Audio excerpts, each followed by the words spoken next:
Space, the final frontier. But we're not here to talk about space. Oh no, we're here to look at something a little closer to home. Hello everybody, I'm Kaz, and this is episode 0 of Kaz's Fighter Jet Roundtable Showdown tournament thing. I haven't quite settled on a name yet. Either way, I'm here today to show you the ins and outs of what you can expect while participating in my tournament. First things first, it's not taking place in space, as beautiful as this wonderful graphic is. Oh no, it is taking place on Kerbin. But one thing you'll notice very quickly as we zoom in here, this is not the KSC.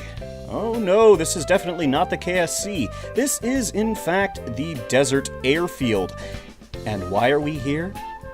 Because this, my friends, is the Round Table. A small plateau around the center of which, on the top of, is built this runway. And you will see some craft lined up here. We'll talk about those in just a moment. But let's go ahead and zoom on in here, because this is a very special little boy. This will be our host, Kaz Kerman. He is a pilot, and he's seen some shit. But today, he's going to take you on a little bit of a tour. So, let's go ahead and get behind Kaz Kerman here and walk over to some of the planes. Now, there are some interesting things about how this showdown is going to be taking place. Most notably, missiles and guns and everything else have their own limits. For starters, every single craft is allowed to have up to a maximum of 12 missiles.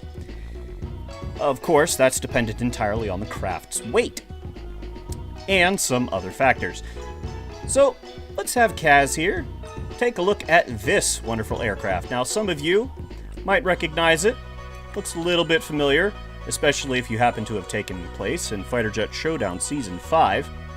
This is the Excalibur Morgan, or at least a variant of it. And it's been changed to suit the rules for this competition. In fact, you'll notice it has a special weapon up here, which we'll get to in just a moment. First things first, though, you can see that it has a good variety of weapons. It has two 30 caliber guns here, the Air Mauser BK-27s, and it can have two of those guns. Each of those is a 30 caliber weapon, but it is not nearly as powerful as everybody's favorite go-to, the GAU. GAUs are limited to only one per craft simply because of the sheer explosive amount of firepower they carry. These 30mm also have quite a kick, but far less so, which is why you're allowed to have two. Anything below a 30mm gun that uses 20mm ammunition, you are allowed to have 3 of them. So if you were to pick up a hidden Vulcan, you could have up to 3 of those on your aircraft. As we go in here, you'll also see something else. See if we can clip inside the cockpit here for just a moment. Ah, there we go. Now, this here is the AESA radar from the Kerbal Field weapon pack. Now, this, you might say, Kaz, my friend. That is a little overpowered, isn't it? Well, maybe for standard Fighter Jet Showdown, but this is Fighter Jet Roundtable, and we'd like to kick things up to 11. So, every craft is allowed to use the AESA radar, which means that things like stealth, or a bunch of ECM, or other things, are not going to be quite as effective. Which also means you get to use another fancy little part, which is right here. This is the RU Plasma Stealth System module, also from KBF. Every plane is allowed 1 of these. Exactly 1. No more. You can have less if you want. I would suggest not. Looking inside, you can see that we have 2 ECM modules. That is also maximum for any aircraft. Mostly to prevent things like radar-guided missiles from basically just ignoring you. We don't want this to turn into Contest of the Sidewinders again. So, moving on. This plane, normally, because it's so heavy, would be allowed to have up to 12 missiles. However, Because it is equipping a special weapon up here, in this case the Tactical Laser System, or TLS, it is only allowed to carry half of that amount, which means 6 missiles, which you can see here, here, and here, and it is mirrored on the other side. Now, another thing you can do, which we'll see later on down the road, is that the guns can be replaced with a special weapon. So you can choose not, I could choose not to have these 30 caliber weapons installed in the nose, and instead have the full complement of missiles and the special weapon. But that would leave us with some problematic things. Mostly because special weapons have their own downsides.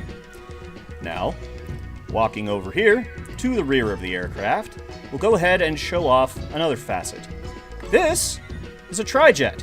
Gasp! Everyone loves trijets. But you'll notice that none of the engines are clipped into each other. They're very far apart. Quite far apart, as a matter of fact. This is what you should try and aim for. And now I realize not everyone is going to be able to do that, and some clipping will occur. And we'll see some examples of slightly more clipped engines as we go down the row. But for the most part, try not to clip your engines together. You're allowed to inset them a little bit into parts, like, for example, this part here is a structural adapter for Mark II, and as a result, it's hollow on the inside. And as a result, I have moved this engine up into it slightly to offer a little more protection and also keep a sleek look at the aircraft. Try not to clip parts into other parts if you can avoid it, but a little bit isn't going to hurt. Like this, for example. Everybody does something similar to this. This is a wing panel, and you can see that it is clipped into the fuselage there, and there's another one here, and there, and things like that's fine. But clipping 15 different wing panels on top of things to give yourself additional armor is not allowed as per the rules. A little bit of clipping is fine. A lot of bit of clipping, I will shoot you in the face. Now then, coming over to this craft, one that some people might remember. This is an experimental version of my Caliburn aircraft, this time sporting a different special weapon. But Kaz, you might say, that's a turreted weapon! On a plane of all things, yes, it is. You are allowed one turreted weapon, in this case the exact 50 cal turret from BD Armory, as long as it counts as a special weapon, and it takes up one gun slot of your aircraft. Since maximum, you can have a total of 3 20mm or below weapons, this would technically be allowed up to 3 guns total. This would take 1. If I so chose, I could put 2 Vulcans, but in this case, I've decided to go with a single 30 cal BK-27 Mauser. Now, this plane also has loaded lots of weaponry here due to its weight. It's got 2, I can't count. We have 5 here and 5 here for 10 missiles total, because this plane is just about 20 tons. And if we look at the rear here, you'll see that the engines are kind of clipping into one another. Normally this might be bad. However, they are not clipping into one another by 1/4 of their engine bell here, their engine nozzle. So, the most you can do in this case would be about 1/4. So at most, it can clip, if you're using the NMB engines, to about there. Right at the edge of the large circular piece there. That's the absolute maximum any engine should be allowed to clip into any other engine. So you shouldn't be doubling up engines on parts. A little bit of part clipping here and there is fine, especially for decorative stuff. For example, later on in the line, you might see that some air intakes have been clipped onto one another for looks. Now, as we continue on down the line here, this is another semi-famous, or infamous, depending on how you look at it. This is a new design that I've been working on based on my very first competitive style aircraft. You'll see again, it is a dual engine design instead of a tri-jet. And again, just a little bit of clipping on the engines there. That amount of clipping there, as you can see, is fine. And in fact, I could go just a tiny bit more if I was looking to do that. I'm not, but you're allowed to do that. You'll also see something else here that's somewhat interesting. If you look at these engines, they look a little larger than the other pieces there. And that's because tweak scaling of engines, no matter the type of engine, unless you're a Saturn, can be tweak scaled to be either larger or smaller depending on your special needs. Because, and this is my reasoning for it, engines that are larger require more fuel, and also you have to engineer around the extra weight that the engine provides you. So it balances itself out in some regards. Now, for reasons that are my own, mostly to facilitate more diversity, I've decided not to include a tweak scale module on the Saturn, mostly because I believe that everyone and their mother would try and use a Saturn if they were tweak scalable, because Saturns are pretty tough. Now, my NMBs here, and yes, these are my custom NMB tweaks that are in the pack. You are able to use them. Fine, you can tweak scale everybody's old favorite, the Cheetah engine, to make it larger, which actually will make it quite interesting. It actually has 20 degrees of gimbal compared to these, which only have 15 at the most. It's an interesting choice. Now, over here, I may have skipped over one of the weapons. That one actually has pulse lasers, which I'll run back over here real quick and show you. In the nose there, right there, clipped in the front air intake, those are the pulse lasers. You can have up to 2 of them on a craft. In this case, he is allowed to have 2 on that craft because he has, number 1, no guns other than the pulse laser, and he's also cut his missile count by half, which means he can only carry half the total amount of missiles and no guns in order to get away with that.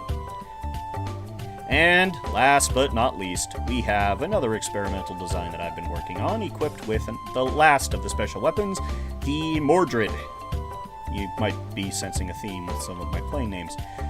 So, this is carrying the EML, or Electromagnetic Launcher. In short, it's a railgun. Yes, you can have a railgun. This one, because of its weight, is allowed to carry a total of 9 missiles, and since the railgun is replacing its gun, it can carry that full amount. Now, you can't see the amount of chaff or flares that are present on these aircraft because they're clipped in. However, chaff and flares are also limited by aircraft weight. Exceedingly light planes at the lightest end of the scale are allowed to carry a minimum of 4 chaff and 4 flares. This also increases by aircraft weight up to a maximum of 10 flares and 10 chaff. This is to give heavier planes a little bit of an edge because they're larger and easier to detect via radar or other such things. And also because lighter, faster, more maneuverable aircraft have a better time of escaping missiles compared to their slower, larger, heavier counterparts. It's also to save on PC stuff, because, PC performance, because let's be fair, Kerbal Space Program, it doesn't like flares. So, I'm sure you've heard enough of me yammering for now. Let's take a look at what some of these special weapons can do, shall we? Alright, welcome back. So, here we are in the AFX-04 Excalibur Morgan X, equipped with the Tactical Laser System pod, and we now have a target.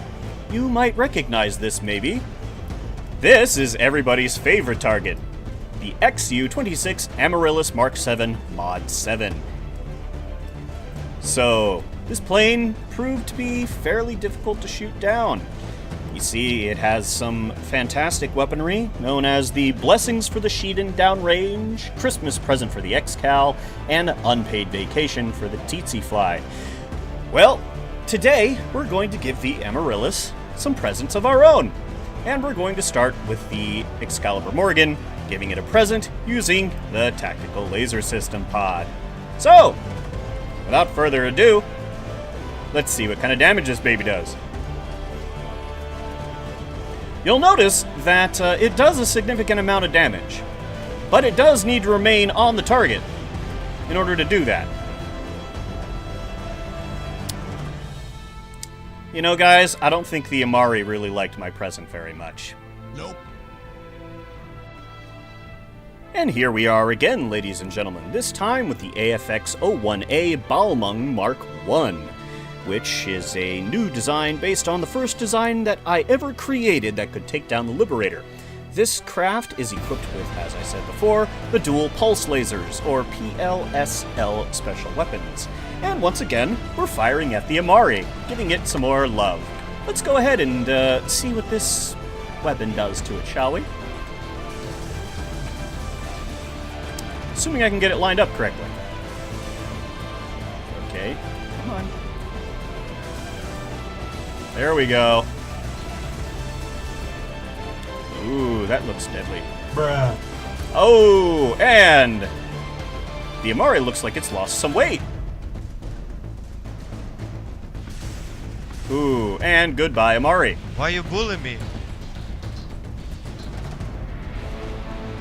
Now, you'll notice that there is a bit of a drawback to the pulse lasers, and I'll demonstrate some of that for you now. Unlike the TLS over there, which travels instantaneously and in a straight line, dealing a large chunk of damage, the pulse laser does not. Instead, it travels quite quickly, but it does have a bit of a fire delay to it, as you can hear there.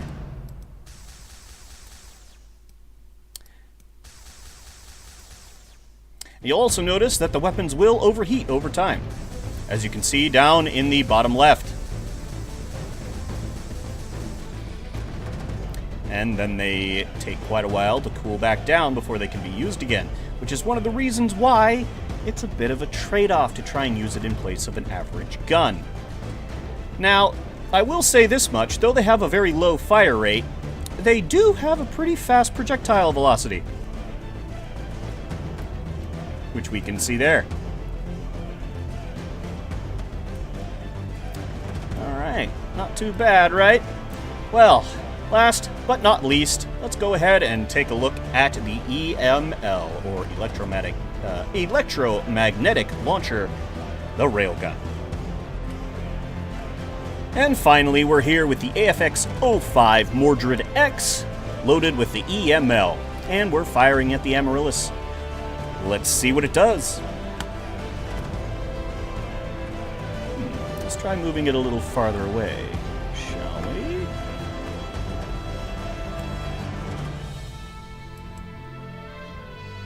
Ah! There it goes! Now, one of the issues with the EML is that the projectile fires so fast that the game sometimes has some issues detecting it. Now, that's not to say it's not worthwhile. As you can see, this single shot on the Amari absolutely vaporized it. The EML is a truly powerful weapon. It does come with its drawbacks, however. Yes, it's incredibly strong and can travel very quickly, as we'll see here. It also has incredibly long range and a lot of firepower, but it does have a fairly large reload time. You only get to fire once every so often. And there we go, we'll fire again. And the overheat. Now I'm just holding down the button. And there we go, it fires again. And it's gone on the heat gauge, and it's coming back down. So yes, it is incredibly powerful and fairly accurate, but its accuracy depends 100% on the AI pilot's ability to launch it, and it's a little less effective at close range due to the game's ability to detect a projectile moving that quickly. So you're better off using it at medium to long range. So that about does it for the special weapons, but what else can we expect from our location here? So, here we are again at the airfield to discuss some other changes. First off, again, we are at the Desert Airfield, and Scatterer looks awfully pretty in the background there with a nice sunset coming in. As we'll look up here, you can see that unlike the KSC, the Desert Airfield is 823 meters above sea level. And, you know, you can also switch to your land view. But because it's higher, I've noticed a bit of an interesting effect when it comes to AI. you might want to set your minimum distance a little higher off the ground, as aircraft that seem to be doing just fine when it comes to flying around the KSC near sea level tend to be a little more interested in hitting the ground here. So keep that in mind. Now, let's go ahead and get this plane into the air.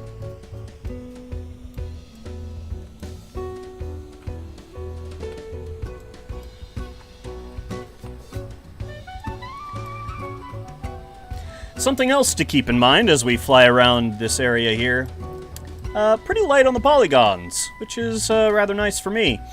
But also, you'll notice it's pretty flat compared to the KSC, which is a fairly large change. The KSC, on one direction, had the open ocean in one area, and after the open ocean, basically had hills directly next to it that were fairly high, and we often had issues of planes running into them.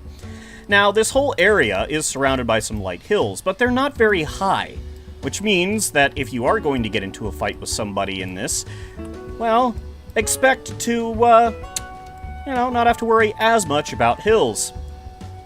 Also, DLCs, I should note, are allowed if you have access to them. If you don't worry about it, because I, as the host, do have the DLCs, all of them, and I will be able to host any and all DLC parts, as well as any DLC locations.